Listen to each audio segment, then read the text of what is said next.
నుండి ఈ మాటను మరొకసారి ధ్యానంలోకి తీసుకుందాం. ప్రభు ఇచ్చినటువంటి అవకాశము దేవుడి వాక్యాన్ని ధ్యానం చేసేటటువంటి మాకు లేఖన భాగం నుంచి నాతో పాటుగా ఏకీభవించి సామెతల గ్రంథము 28వ అధ్యాయము 20వ వచనాన్ని చదువుదాం. సామెతల గ్రంథము 28వ అధ్యాయము 20వ వచనంలో జ్ఞానవంతుడైనటువంటి సొలొమోను ఈ మాటలు పలుకుతున్నాడు. చక్కటి ఆ యొక్క అనుభవాన్ని దేవుని యొక్క కృపలో సంపాదించుకున్నటువంటి సొలొమోను వాక్కు, నమ్మకమైన వానికి దీవెనలు మెండుగా కలుగును. దేవుని స్తోత్రం. నమ్మకమైన వారికి ఏం కలుగుతాయి? దీవెనలు మెండుగా కలుగుతాయి. నీవు నేను మనము నమ్మకముగా ఉన్నప్పుడు దానిని దీవెనలతో ప్రభువు నింపుతున్నారు. మనల్ని నమ్మకస్తులుగా ప్రభు ఉండమని తెలియజేస్తున్నారు.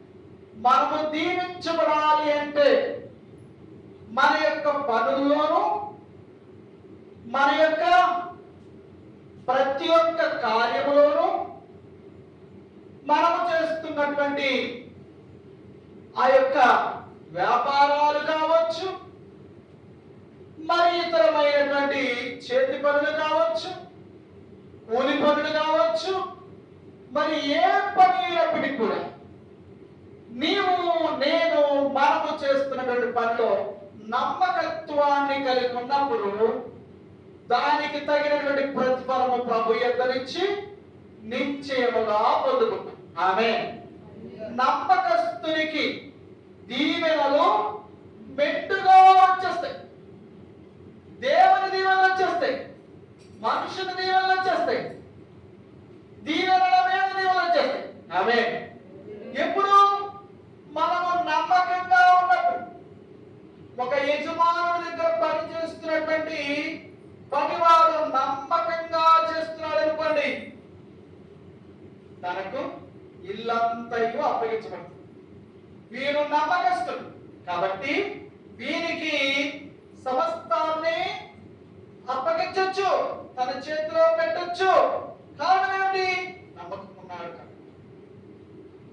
లేఖన భాగంలో ఫిలిప్పీయులకు రాసిన పత్రిక, ఆ యొక్క ఎఫెసీయులకు రాసిన పత్రిక మాట్లాడుతుంది 6వ అధ్యాయంలో మనం చదువుతాము. ఎఫెసీయులకు రాసిన పత్రిక 6వ అధ్యాయము 7వ వచనం, మనుషులకు చేసినట్టు కాక ప్రభువులకు చేసినట్టే ఇష్టపూర్వకంగా సేవ చేయుడి. దేవుని స్తోత్రం. ఎవరికి సేవ చేస్తున్నామని చెయ్యాలి? ఎవరికి పని చేస్తున్నామని? ప్రభు. ఎవరు చూస్తున్నారని? దేవుడు చూస్తున్నాడు. నీవు ప్రభువుకు చేసినట్టుగా దేవుడు నన్ను చూస్తున్నాడు అనే భావనతో నువ్వు పనిచేస్తే చాలా నమ్మకంగా పనిచేస్తాం, చాలా శ్రద్ధగా పనిచేస్తాం. గడిచిన విషయంలో ధ్యానం చేసుకున్నాం కదా, మనందరం నమ్ముతాం. బస్సు ఎక్కినప్పుడు బస్సు డ్రైవర్ని నమ్ముతాం, నిశ్చింతగా పడుకుంటాం. హాయిగా నా గమ్యస్థానానికి బస్సు డ్రైవర్ తీసుకెళ్తాడు అంత నమ్మకం మరి.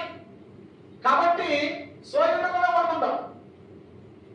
ఒకసారిగా నీవు వెళ్ళవలసినటువంటి ఆ స్టాప్ లాగానే ఆ స్టాప్ లో విరుక్కు పని లేస్తాడు. అప్పుడే వచ్చేసిందా, అలా కలుపుస్తాడు, కలిపేసరికి వచ్చేసింది అన్నట్టుగా మరి అంత నమ్మకం. ప్రియ సహోదరి సహోదరుడా, మన జీవితంలో అనేక విషయాలలో మనం నమ్మకాన్ని ఇట్టే ప్రదర్శిస్తూ ఉన్నాం. ఈ నమ్మకాన్ని కంటే మించినటువంటి బలమైన నమ్మకం నువ్వు పెట్టవలసినటువంటి వ్యక్తి ఒకరున్నారు. ఆయన నిన్ను సృష్టించిన సృష్టికర్త. దేవుని స్తోత్రం.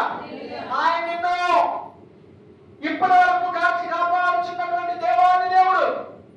ఆయన మీద బలమైన నమ్మకాన్ని ఉంచాలి, స్థిరమైన నమ్మకాన్ని ఉంచాలి, కడవరకు నమ్మకాన్ని ఉంచాలి. తెగక నీ యొక్క నమ్మకంతో కూడిన కార్యాలు చేస్తూ ఉండాలి.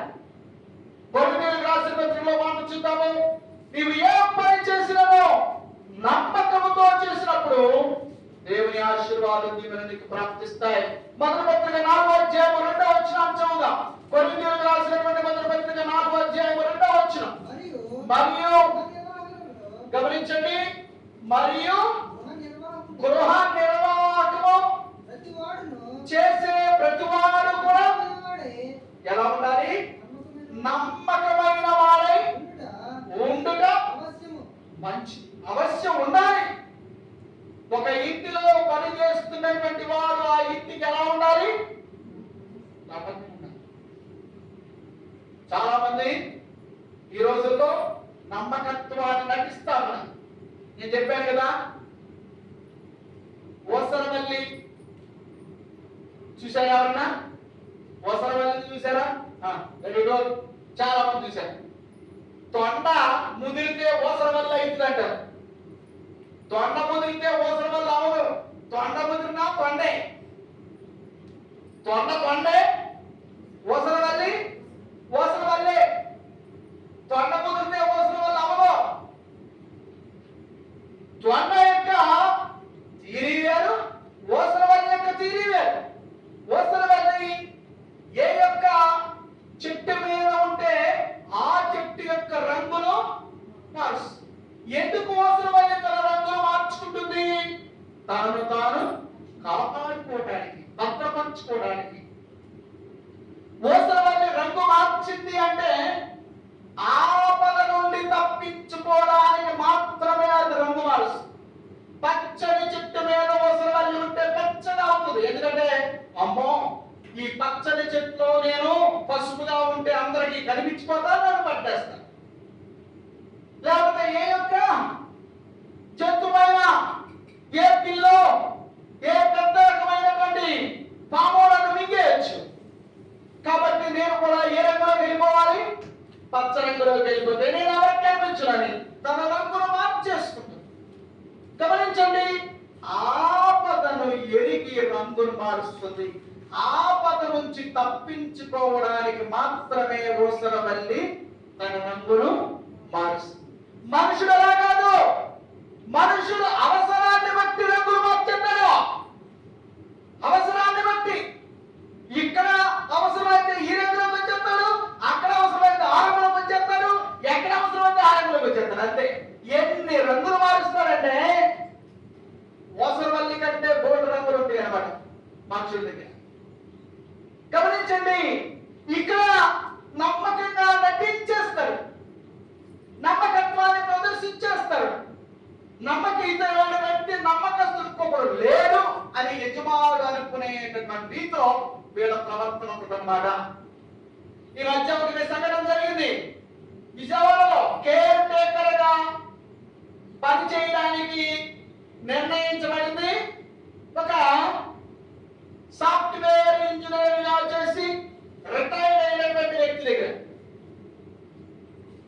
ఒక నెల రోజులు చేసింది, అన్ని గమనించింది. ఇంట్లో వృద్ధాప్యంగా ఉన్న తల్లి ఉంటుంది, ఈ యొక్క పెద్ద ఆయన ఉంటాడు, రిటైర్ అయినటువంటి సాఫ్ట్వేర్ ఇంజనీర్. వీళ్ళిద్దరే ఉంటారు. వేరే పని చేసి పెడుతుంది అన్నమాట. ఒక రోజున ఈ పెద్ద ఆవిడ పడుకునుండగా ఈ యొక్క సాఫ్ట్వేర్ ఇంజనీర్ ఎట్టి తలుపులు తీసి అతన్ని నిద్రావస్థలోనే దిండుతో నొక్కేసి ఇంటిలో ఉన్నటువంటి ధనము, బంగారము, విలువైనటువంటి వస్త్రాలు పట్టుకొని వెళ్ళిపోయి ఇంకొకరి సహాయం తీసుకు. పేరు కేర్ టేకర్. ఏ పేరు?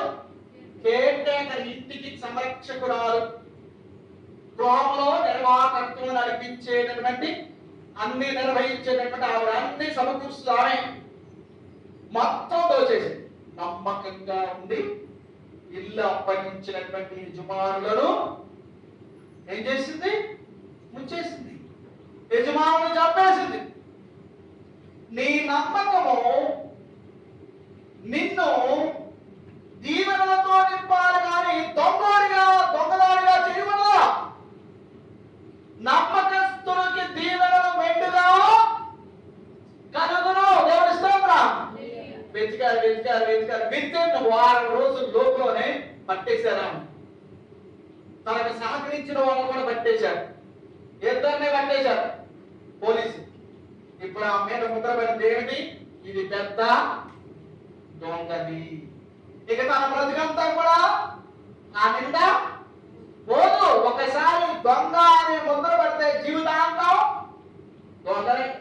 తనకు పుట్టిన పిల్లల్ని కూడా ఏమంటారు తెలుసా? ఆ దొంగదాని పిల్లోడు, ఆ దొంగదాని కూతురు అంటారు. ఆ తల్లి చనిపోయినా సరే ఆ పిల్లలకు అదే పేరు, వాళ్ళకు పేర్లు పెట్టిన ఆ పేరుతో ఎవరు పిలవరు. దొంగదాని కూతురు, దొంగదాని కొడుకు అంటారు. ఆ దొంగోడు కొడుకు, ఆ దొంగోడు కూతురు అంటారు. ఆలోచించి నీవు నమ్మకంగా ఉండాలి. నీవు నమ్మకంగా ఉంటే నీకు కలిగే దీవెనలకు అవధం ఉంటాం. బైబిల్ గ్రంథంలో చక్కటి మాటలు మనకు ప్రోత్సాహకరంగా ఉంటాయి నమ్మకంగా ఉండడానికి. ఇదిగో దేవుని యొక్క సన్నిధిలో నీవు నమ్మకంగా ఉంటే ప్రభు నేను గొప్పగా దీవిస్తాడు. లేఖన భాగంలో ఈ మాటలు చదివాం కదా, గృహ నిర్వాహకత్వం జరిగించేవాడు ఎలా ఉండాలి?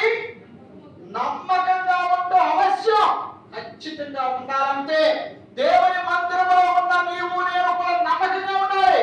నమ్మకంగా ప్రార్థన చేయాలి. నమ్మకంగా దేవుని సన్నిధిలో నీవు కనిపెట్టి ఆరాధన చేయాలి. దేవుని స్తోత్ర. వాళ్ళు చప్పట్లు కొడుతున్నారు కదా, నేను కూడా కొట్టాలి కాబోయని చెప్పేసి కొంతమంది చప్పట్లు ఎట్ట కొడతారు తెలుసా? ఈ సౌండ్ రావు, చేతులు మాకు ఊపిపోతా ఉంటాయి. నువ్వు ఎంత మాకు పడుతుందాం అని అందరూ అర్థిస్తాను ఈ సౌండ్. ఒక రాజుగారట తన దగ్గర సంగీత విద్వాంసుల్ని పెట్టుకోవాలనుకున్నాడట.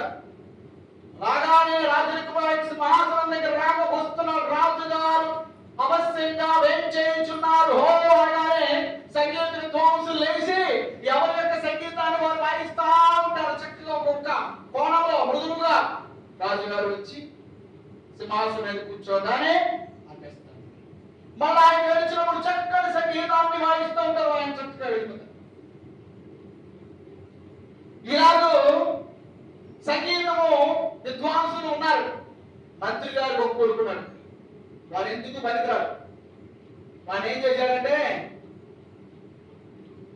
ఈ యొక్క సంగీత విద్వాంసులు సంగీతం దగ్గర పెడితే అయ్యా నేర్చుకుంటానని చెప్పి ఒరే ఆ సంగీతము నేర్చుకునే వాళ్ళ మధ్యలో నువ్వు ఉండరా అన్నాడు. నాకేం రాదు కదా అని అంటే ఫ్లూట్ పట్టుతారా? ఫ్లూట్ ఏం పట్టుకో? ఫ్లూట్ అంటే పిల్లలలోని ఒక వెదురు బొంగులాగా ఉంటుంది. ఫ్లూట్ పట్టుకో, అందరిలో నువ్వు పట్టుకుంటాను. రాజుగారు ఏం చేయించున్నారు అనగానే అందరు లేచి నిలబడతారు, సంగీతం వాయిస్తూ ఉంటారు. నువ్వు కూడా వాళ్ళగా ఇట్లాగా అంతే ఉండు అని అంటే సరే జాయిన్ అయిపోయారు. జీతం ప్రారంభించబడింది. ఒక నెల అయిపోయింది. రాజుగారికి అలవాటు వచ్చిన రోజున చూశారు. వచ్చేటప్పుడు అబ్జర్వ్ చేసుకుంటా వచ్చాడు. ఆ సంగీత విద్వాంసులు ఆ యొక్క సంగీతాన్ని ఆలపిస్తా ఉంటే వచ్చి కూర్చోండి, మరొకసారి సంగీతం వాయించండి అన్నారు. అందరూ కూడా వారి వారి యొక్క పరికరాలను పట్టుకుని ఆ యొక్క చక్కటి మ్యూజిక్ వాయిస్తా ఉన్నారు. వాయిస్తా ఉంటే అందరూ అన్నాడు కొంచెం ఎక్కువగా వాయిస్తా ఉన్నప్పుడు అన్నాడు కదా ఒక్కొక్కరితో ఈ యొక్క మంత్రి గారు కొడుకు మాత్రం కళ్ళు మూసుకుని బాగా లేవైపోయారు. దాంట్లో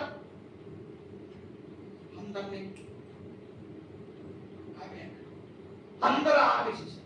మనల్ని మాత్రం ఈ ఫ్లూట్ పెట్టుకుని ఇదిగో ఏమి లేదు సముదాయం కలిసేటప్పుడు అందరూ కూర్చుంటే ఒక్క మాత్రం ఏమంటుంది దాని తప్ప అందరినీ చూస్తున్నాడు. దేవుడు ఎవరు నమ్మకం ఉన్నారా, ఎవరు నమ్మకం లేరా? దేవుడి స్తోత్ర. హల్లెలూయా. యోబు గ్రంథం 1వ అధ్యాయంలో మనం చదువుతాం కదా, దయ్యము, సాతానుడు, అపవాది అన్ని పేర్లు వారికి బిరుదులు. వారు దేవుని యొక్క సభా ఆ యొక్క సమూహముగా ఉన్నటువంటి దేవదూతల దగ్గరికి వచ్చాడు. ఆ సభలో దేవాదేవుడు మాట్లాడుతూ సాతానుని, అపవాదిని ఆ యొక్క అడుగుతా ఉన్నాడు. భూలోకముల నుంచి వచ్చిన సాతానా, సాతానుడే అంటున్నాడు నేను భూమి మీద అటు ఇటు తిరుగుతా వచ్చాను. మరి భూమి మీద ఉన్నటువంటి నా సేవకులని యోబు గురించి విచారించితివా? అతడు యథా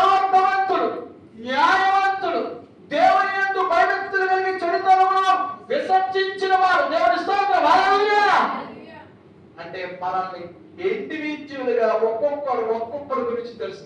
అక్కడ మాట్లాడతాడు దేవాది దేవుడు, భూమి మీద అతని వంటి వాడు ఒక్కడునా?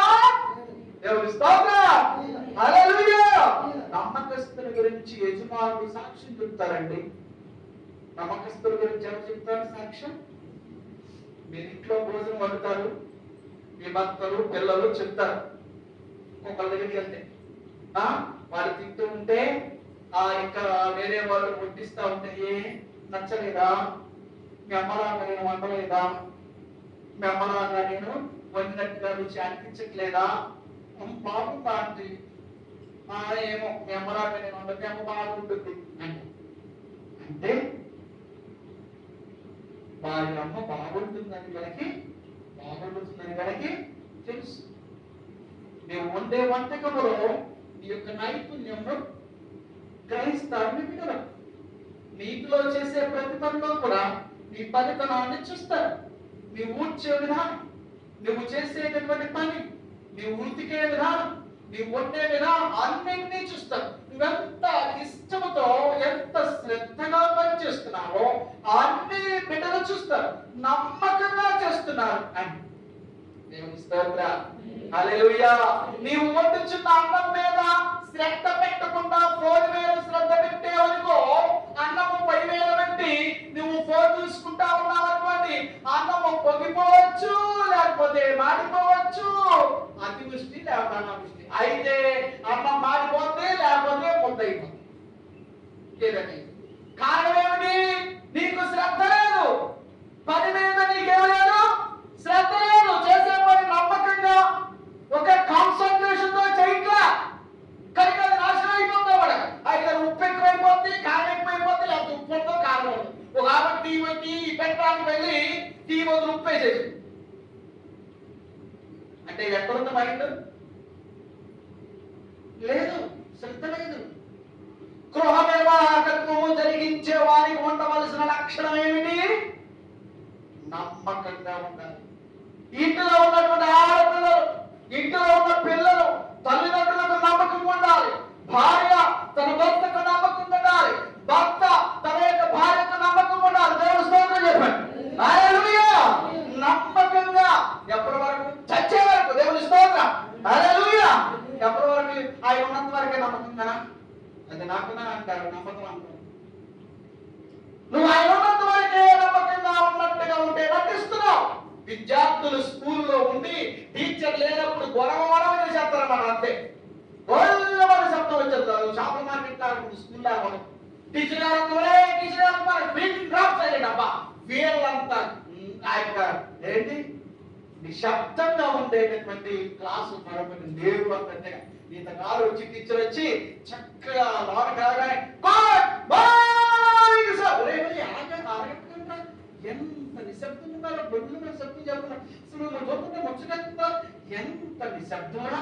పెన్ను కింద వేసిన కంటెంట్ ఇచ్చేటటువంటి నిశ్శబ్దం ఉన్నారండి. సమాచారం ఇలా ఉంటామంట. ఆ పిల్లలు అంటారు, మా గురించి మీకేం తెలుసు, మేము అందరం మొదలైతే టాప్ లేచిపోద్దే అనుకుంటారు. అంటే టీచర్ ఉన్నప్పుడు, తండ్రి ఉన్నప్పుడు, భర్త ఉన్నప్పుడు, లేకపోతే ఎవరైనా చూస్తున్నప్పుడు నమ్మకం ఉండి, ఎవరు లేనప్పుడు మన ఇష్టమా? ఆలోచన చేయండి. దగ్గర భాగంలో ఆదికాండంలో మనం ఈ మాటను చూస్తాం.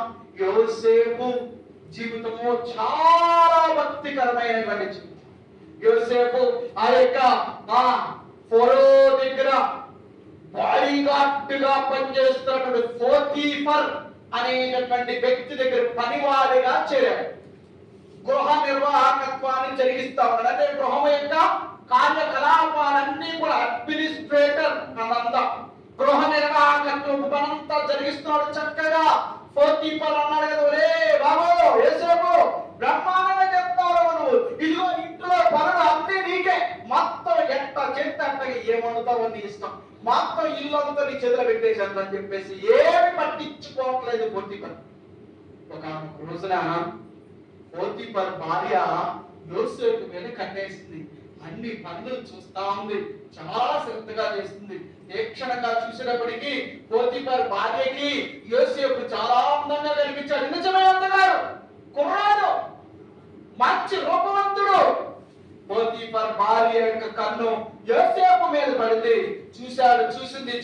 చూసింది. ఒక రోజున పని వాళ్ళందరూ కూడా తమ యొక్క పనులు చేసుకుని వెళ్ళిపోయిన తర్వాత ఇంటిలో ఒక్కడే పని మీద యోసేపు ఆ ఇంటిలో పని చేస్తుంటే మొత్తం వేసేసి యోసేపుని గట్టిగా పట్టుకోవడానికి దగ్గరికి వచ్చి రాగానే అంటుంది కదా, ఎవరు లేరు, అందరూ వెళ్ళిపోయారు, నువ్వు నేను మాత్రం ఇంట్లో ఉన్నా కనుక నాకు సేవించు అంటాను. ఆ సమయంలో యోసేపు అంటున్నాడు కదా, అమ్మో అని అన్నాడు, ఇల్లంతా నీదే కదా, ఇంట్లో పనంతా నీదే కదా, అంతా నీదే కదా ఉంది. అవును, ఇల్లంతా నాదే, ఇంట్లో పనంతా నాదే, మొత్తం ఏ టు జెడ్ అన్ని నేనే చెయ్యాలి. అంటే నిన్ను తప్ప అన్ని నా యజమానుడు నా చేతికి ఇచ్చేశాడు. ఎవరిని తప్ప? నిన్ను తప్ప అన్నిటినీ నా యజమానుడు నాకు ఇచ్చేశాడు. అయినా సరే వదిలిపెట్టట్లేదా? అప్పుడు యోసేపు అంటున్నాడు కదా, ఎంత గొప్ప పాపిష్టి పని, పాపపు పని చేసి దేవుని దగ్గర నేను పాపాన్ని ఎలా మూట కట్టుకుందును? నీకును నాకును మధ్యలో ఎవరు లేరనుకున్నావు? ఈ గదిలో ఎవరు లేరు, ఇంకొకరున్నాడు. ఎవరు? ఎక్కడ? దేవుడు. దేవుడి స్తోత్రం, దేవుడి స్తోత్రం. నేను దేవునికి నమ్మకంగా ఉండాలి. దేవుని స్తోత్రం. లేక మామూలు మాట మనం చదువుతాం. హెబ్రీయులకు రాసిన పత్రిక 3వ అధ్యాయం 2వ వచనం చూడండి. హెబ్రీయులకు రాసిన పత్రిక 3వ అధ్యాయం 2వ వచనం చదవండి. చక్కగా చదవండి మాట. హెబ్రీయులకు రాసిన పత్రిక 3వ అధ్యాయం 2వ వచనం. దేవుని ఇల్లంతటిలో మోషే నమ్మకంగా ఉండినట్టు దేవుని స్తోత్రం. హల్లెలూయా. దేవుని ఇల్లంతటిలో మోషే ఎలా ఉన్నాడు? నమ్మకంగా ఉన్నాడు. దేవుని స్తోత్రం. మరి నీ ఇంట్లో నమ్మకం ఉన్నావా? నీ భార్యకు, భర్తకు, బిడ్డలకు నమ్మకంగా పనిచేస్తున్నావా? ఆలోచన చేయండి. కుటుంబంలో నమ్మకమైన విధానం ఉంటుందా? ఆలోచన చేయండి. మన ఇష్టానుసారంగా ప్రవర్తించడానికి కుదరదు. మనం నమ్మకంగా ఉండాలి. ఆమేన్. ఎప్పటి వరకు నమ్మకం ఉండాలి? ఆ మనిషి ఉన్నంత వరకు, ఆ జీవితం ఉన్నంత వరకు, ఆ పరిస్థితులు, కొంతమంది వయసు ఉన్నంత వరకు ఇష్టానుసారంగా అయిపోతారు, ఇష్టానుసారంగా జీవిస్తారు. వయసు ఉడికిపోతుందని అప్పుడు నమ్మకంగా ఉంటారు మొదలెడతారు. వీళ్ళు ఆ యొక్క వయసు భయపడుతుందనగా నమ్మకత్వాన్ని ప్రారంభిస్తారే, అప్పుడు మొదలెడతారు. నీ యొక్క వయసులో నువ్వు ఏంటి తతంగాలు చేసావు, ఎప్పుడు తెలుసు, నీళ్ళు మొదలెడతారు. నువ్వు ఎలా అంటారు? ఎన్ని మర్చిపోరా, నేను నమ్మకం ఉన్నాను. నువ్వు నమ్మకంగా ఉంటే ఏంటి, ఉండకపోతే ఏమండి? ఉండాల్సిందే నువ్వు నమ్మకాన్ని కోల్పోయేదిగా అంటారు. గమనించండి, మనకు నమ్మకంగా అన్ని విషయాల్లో ఉండాలి, అన్ని వయసుల్లో ఉండాలి. దేవుని స్తోత్రం. అన్ని చోట్ల ఉండాలి. అదే గట్టిగా హల్లెలూయా. అన్ని వయసులో, అన్ని చోట్ల, అన్ని విషయాల్లో దేవుని స్తోత్రం. కొన్ని వయసుల్లో, కొన్ని చోట్ల, కొంత పరిస్థితుల్లో కాదు, ప్రతి విషయంలో కూడా నేను నమ్మకంగా ఉండవచ్చు. నమ్మకస్తునికి దీవెనలు మెండుగా. నువ్వు ఎక్కడైతే నమ్మకంగా ఉంటావో అక్కడ ఫలిస్తావు, అక్కడ వృద్ధి చెందుతావు, ఆ చోట అభివృద్ధి పరచు, విస్తరింపరచు. ఇదిగో జైలులో ఉన్నాడు యోసేపు, జైలులో ఫలించాడు. దేవుని స్తోత్రం. పోతీఫర్ ఇంటి గారు ఉన్నాడు యోసేపు, యోసేపును బట్టి పోతీఫర్ ఇల్లు ఫలించింది. దేవుని స్తోత్రం. హల్లెలూయా. ఇదిగో ఆ యొక్క పొరవాకి ఉన్నాడు యోసేపు, పొరవా యొక్క జీవితం ఫలించింది, కరువులు సైతం పట్టుకుపోయాయి. ఆమేన్. హల్లెలూయా. యోసేపు ఎక్కడుంటే అక్కడ ఫలించేది కొమ్మ. ఆమేన్. కారణం ఏమిటి? నమ్మకస్తుడు ఎక్కడుంటే అక్కడ అభివృద్ధి, నమ్మకస్తుడు ఎక్కడుంటే అక్కడ ఆశీర్వాదమే, నమ్మకస్తుడు ఎక్కడుంటే అక్కడ అంతా కూడా సక్రమంగా జరిగిపోతుంది. మనకు కావాల్సింది బలము, ధనము, సామాగ్రి, సత్వ కాదండి, నమ్మకం. దేవుని స్తోత్రం. భూమి మీద ఉన్న ప్రతి పని నమ్మకంతోనే జరుగుతుంది. ఒక వ్యక్తి విస్తారమైనటువంటి ధనాన్ని నీళ్ళలో పోస్తున్నాడు, వ్యాపార నిమిత్తమై ఆ యొక్క చెరువుల్లో చేపలు వేస్తున్నాడు. తన చెరువుని నమ్మేనా? మరి ఈ చెరువు పని పోతాడా అంటే పోతాడా? సీడు పోతాడా? స్పాన్ పోతాడా? పైలో నమ్మకం. తాను చేస్తున్న పనిని నమ్మినప్పుడు పెట్టుబడి పెట్టాలి. తాను వెళ్ళేటటువంటి వాహనమును నమ్మినప్పుడు దాని మీద సంతోషంగా బయలుదేరి వెళ్తాడు. ప్రతి విషయం నీ కష్టార్జితో బ్యాంకులో వెళ్తావు, బ్యాంకును నమ్మావు. నీ కష్టార్జితో ఎవరి చేతుల్లో వెళ్తాడు వాడిని నమ్మావు. నీ బిడ్డను ఒక చేతికి ఇస్తున్నావంటే ఆ యొక్క వ్యక్తిని నమ్మావు. ప్రతి ఒక్క పని, ప్రతి జీవితం, ప్రతి నడవడిక, ప్రతి వ్యవహారం కూడా నమ్మకంతో నడుస్తుంది భూమి మీద. వీటన్నిటి మీద చూపించిన నమ్మకం కంటే మెన్నైన నమ్మకం దేవుని మీద పెట్టాలి. దేవుని స్తోత్రం, హల్లెలూయా. ఎందుకంటే సర్వ సృష్టిని సృష్టించిన వాడు ఆయన. ఆయన నమ్ము, ఆయన నిన్ను దీవిస్తాడు, ఆయన సిద్ధపరచడు. మరి ఈ నమ్మకం ఎప్పటి వరకు ఉంచాలి? ఎప్పటి వరకు ఈ నమ్మకం ఉంచాలి? దగ్గర బాబులో 2వ అధ్యాయం 10వ వచనం మనం చదువుతాము. ప్రకటన గ్రంథంలో ఇదిగో శ్రమ వచ్చిన, శోధన వచ్చిన, ఇబ్బంది వచ్చిన, అది 2-3 రోజులు శ్రమ కావచ్చు, 5-10 రోజులు శ్రమ కావచ్చు, ఎన్ని రోజులు శ్రమ వచ్చినా సరే మరణము వరకు నమ్మకస్తుడు ఎప్పటి వరకు ఉండాలి? నమ్మకంగా. ఆమేన్, హల్లెలూయా. నమ్మకంగా దేవుని సన్నిధిలో ఉండు. నిన్ను దేవుడు దీవిస్తాడు, నీ బిడ్డలను దీవిస్తాడు, నీ కుటుంబాన్ని దీవిస్తాడు, నీ బ్రతుకుని దీవిస్తాడు. ప్రకటన గ్రంథము 19వ అధ్యాయము 11వ వచనం చదువుదాం.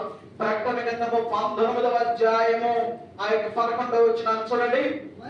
మరియు పరలోకము తెరవబడి ఉండుట చూచితిమి. అప్పుడు ఇదిగో దాని మీద గుర్రము మీద కూర్చున్న వాడి యొక్క పేరు ఏ పేరట? నమ్మకమైన వాడు, సత్యవంతుడును. దేవుని స్తోత్రం, హల్లెలూయా. పేరేంటట? నమ్మకమైన వాడు.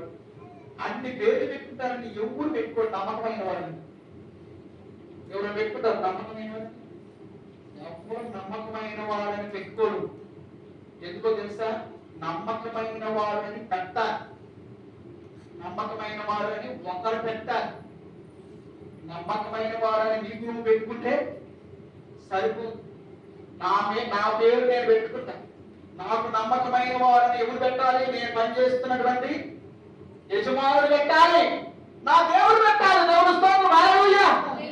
నీ యొక్క యజమానుడు పెట్టాలి, నీ భర్త పెట్టాలి, నీ బిడ్డను పెట్టాలి, నీ యొక్క యజమానుడు పెట్టాలి, నీవు ఎక్కడ పని చేస్తున్నావు వాడు పెట్టాలి. వీళ్ళు నమ్మకస్తులు. నీ దేవుడు పెట్టాలి.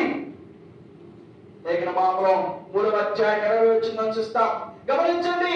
జయించు వారికి నేను నా సింహాసనం ఇస్తా. దేవుని స్తోత్రం, హల్లెలూయా. నీవు నమ్మకంగా ఉంటే దేవుని సింహాసనాన్ని కనుక అన్ని విషయాల్లో మనం నమ్మకంగా ఉండాలి. దేవుని దగ్గరికి వచ్చింది వెళ్దాంలే, ఉందాంలే, చేద్దాంలే, ఎప్పుడైతే ఏంటి డ్యూటీకి వెళ్తారు, కరెక్ట్ టయానికి వెళ్ళిపోతారు. 6 మేఘాల కాడకి చక్రాలు పెట్టుకున్నట్టుగా పరుగులు పరుగులు పరుగులు ఉరుకులు పరుగులు ఉరుకులు పరుగులు. దేవుడి సన్నిధికి అంతకంటే ఎక్కువగా నమ్మకించుతారు, శ్రద్ధావంతులు. ఎందుకో తెలుసా? ఆయుష్, ఆరోగ్యం, భద్రత, సంరక్షణ, కాపుదల, ఎదుగుదల అన్ని దీవెనలు ఆయన చేతిలో ఉంది. లేక మాకు పరిస్థితి రాష్ట్రపతులు 2వ అధ్యాయం 3వ వచనం మనం చదువుతాం కదా.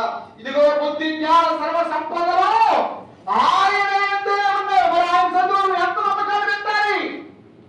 ఎంత నమ్మకంగా ఉండాలి ఆయన సన్నిధిలో? దేవుని స్తోత్రం, హల్లెలూయా. నమ్మకస్తునికి దీవెనలు మెండుగా దేవుని సన్నిధిలో మన బ్రతుకులో నమ్మకంగా ఉంచుకుందాం. దేవునికి యథార్థమైన జీవితాన్ని జీవిద్దాం. మనం ఏ పరిస్థితుల్లో నమ్మకం ఉంచినా ఉంచకపోయినా పర్వాలేదు, కానీ దేవుని సన్నిధిలో మాత్రం నీవు బలమైన నమ్మకం, స్థిరమైన నమ్మకం, యథార్థమైన జీవితంలో ఉంచు. ఈ మాటలు దీవించి ఆశీర్వదించుగాక. ఆమేన్. ప్రార్థించు. ప్రతి ఒక్కరు కూడా తాగించు.